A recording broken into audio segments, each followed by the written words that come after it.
Here goes Ribeiro Costa, trying shot deflected! And somehow the ball goes wide. Thought for a moment that was going to deflect in. He took the shot on from range.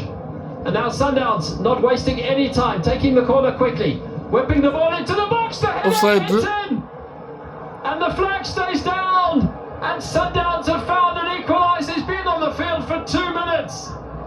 Peter Shalulile lurking at the far post.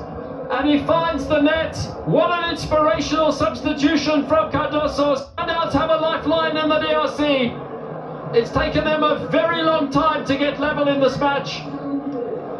But Shasha has found a goal. And what a precious goal that might be. Hasn't scored for ages now for Sundowns.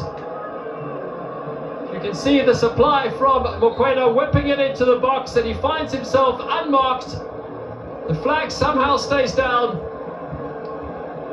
And you can see it's the defender coming back who plays him onside. It's a good decision from the near side assistant. And a pinpoint header into the bottom corner. So Peter Shalulile scored so many vital goals for Sundowns. Could this be among the most important he's ever scored for the Brazilians?